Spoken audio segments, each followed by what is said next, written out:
छात्राओं, आज हम मैथिली शरण गुप्त का साकेत जो महाकाव्य है उस महाकाव्य के नवम सर्ग का अध्ययन करेंगे। साकेत जो है वह महाकाव्य गुप्त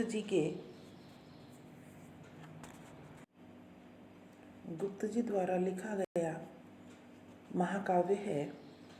यह 12 सर्गों में विभक्त है और अपने समय की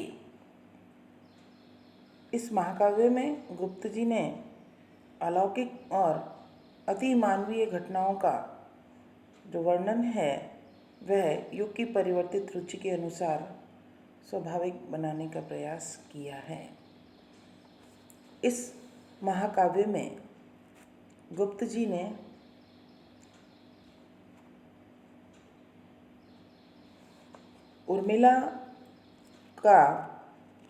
उर्मिला को प्रमुखता दी है कि उन्होंने इस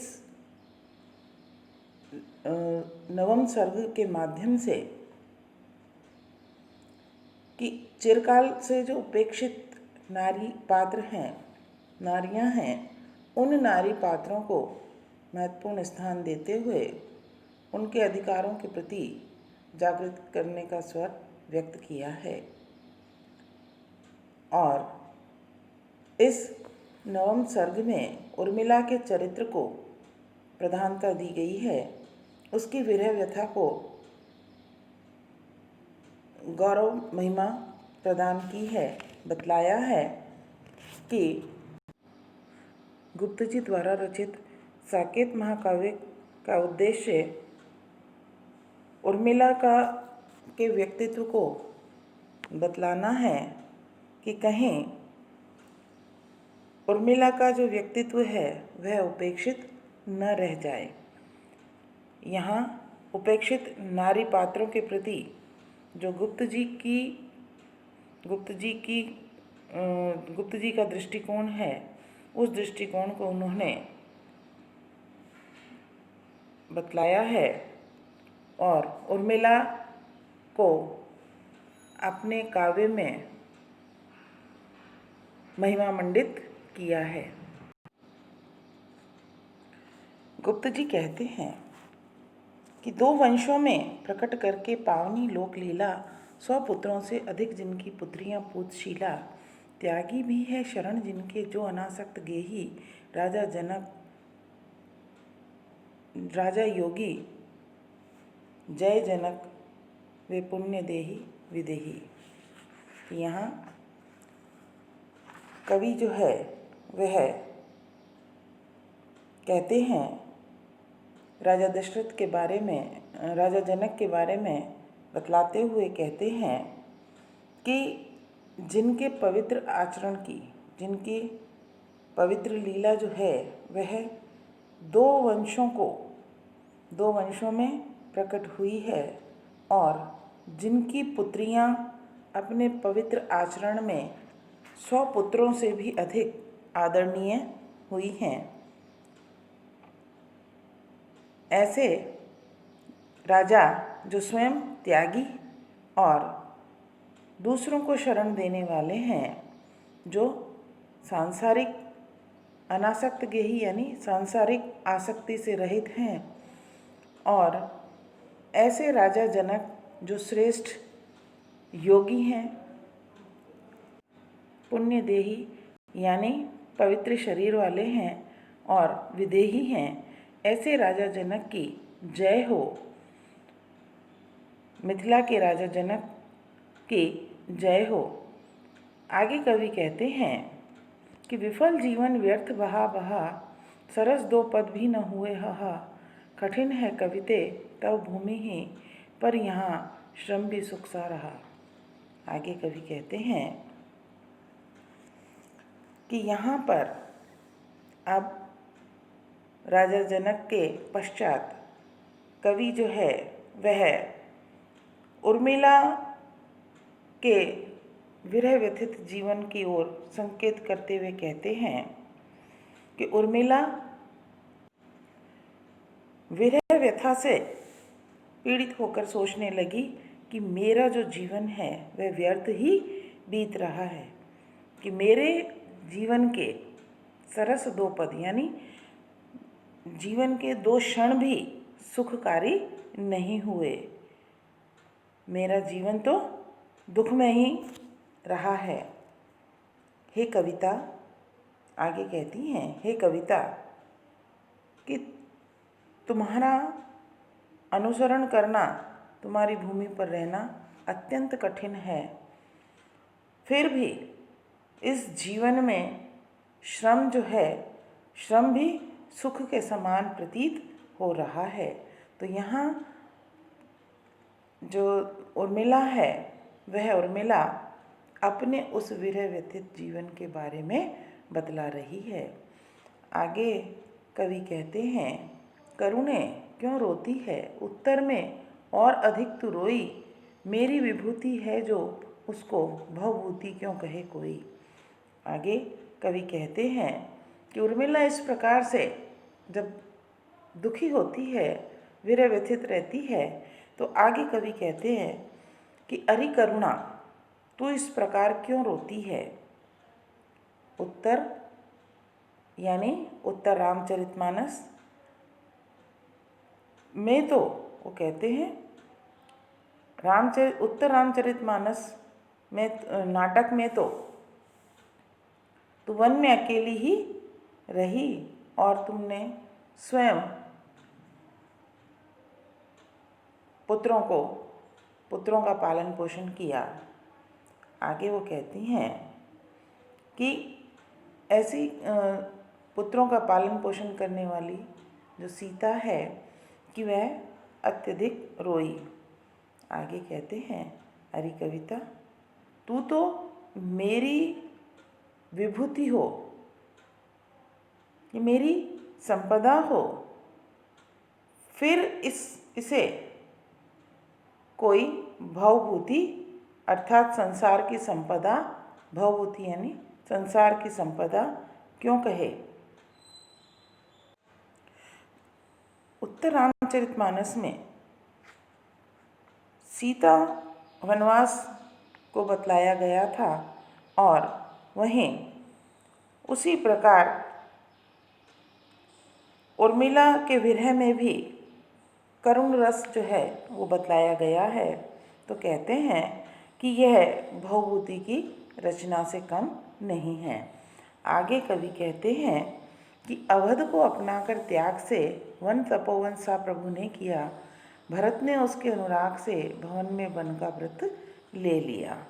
अब यहाँ कवि ने राम के द्वारा जब वनवास चले जाते हैं और भरत जो है वह उनका भरत के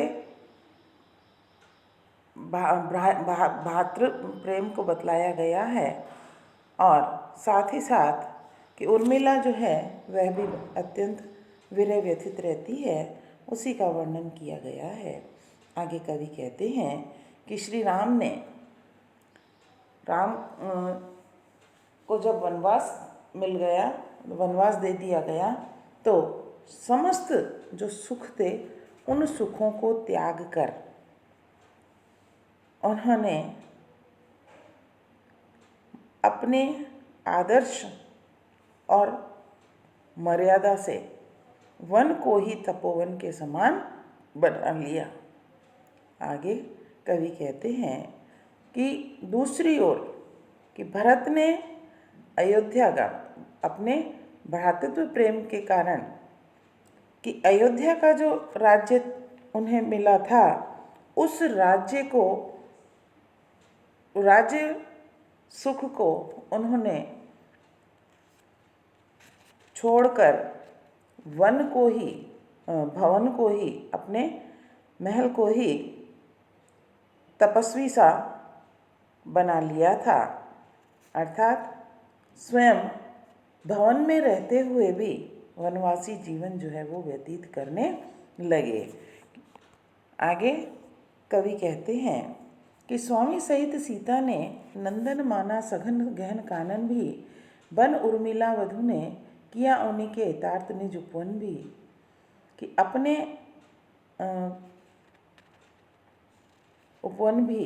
तो यहाँ कवि जो है वो कहते हैं कि जब श्री राम को वनवास दिया गया तो श्री राम के साथ जो सीता है, सीता भी वनवास राम के साथ गई और उन्होंने उस वन को भी, सघन जो वन था उस वन को भी, सघन वन में गई और जाकर के अपने पति के साथ वनवासी सा जीवन व्यतीत किया। और उधर जो उर्मिला है, उस उर्मिला ने अपने पति के हित कामना से अपने किया उन्हीं के हितार्थ निज उपवन भी, कि उन्होंने अपने पति के हित की कामना करते हुए वनवासी, या यूँ कहें कि तपस्वियों सा जो जीवन है वह अपना लिया और स्वयं भी अपने पति के समान ही वनवासी सा जीवन व्यतीत करने लगी। और आगे कवि कहते हैं कि उर्मिला इस प्रकार अपने पति के हित की कामना करते हुए स्वयं विरह व्यथित होने लगी और वनवासियों सा तपस्विनी सा जीवन जो है व्यतीत करने लगी। कि आगे कवि कहते हैं, अपने अतुलित कुल में प्रकट हुआ था कलंक जो काला, वह उस कुल बाला ने अश्रु सलिल से धो डाला। आगे कवि कहते हैं कि यहाँ पर कवि बतला रहे हैं कि कैकेयी के कारण, कि कैकेयी ने जो राजा दशरथ से वरदान मांगा था, उस वरदान के फलस्वरूप श्री राम को 14 वर्ष का वनवास मिला था। वह वरदान जो है वह इस कुल में कैकेयी के कारण काला कलंक जो है वह प्रकट हुआ था और श्री राम को 14 वर्ष वनवास दे दिया गया था। कि उस कलंक को मानो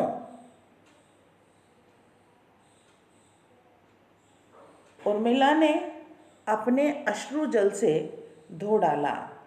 कहने का तात्पर्य कि श्री राम के साथ जब सीता और लक्ष्मण वन गमन को चले गए तो कि वन गमन के कारण उर्मिला जो है वह स्वयं भवन में रही, महल में रही और विरह व्यतीत होकर अपना जीवन जो है व्यतीत करने लगी। आगे कवि कहते हैं कि भूल अवधि सुध प्रिय से कहती जगती हुई कभी आओ, किंतु कभी सोती तो उठती वे चौंक बोलकर आओ जाओ। यहाँ कवि ने उर्मिला अपने पति लक्ष्मण के साथ वनगमन को नहीं जा सकी, वह अयोध्या के महलों में ही रही, पर वहाँ रहकर जो विरह व्यतीत जीवन व्यतीत कर रही थी वह उस विरह व्यतीत जीवन के साथ अपने प्रियतम के लौटने की प्रतीक्षा कर रही थी। इस कारण वह जागती हुई लौट आने के लिए जागती हुई भी कहती कि हे प्रिय आओ, परंतु जब वह सोती और चौंक कर उठती और उठते ही कहती कि हे प्रियतम तुम सहर्ष ही श्री राम के साथ वन में जाओ। तो इस प्रकार उर्मिला को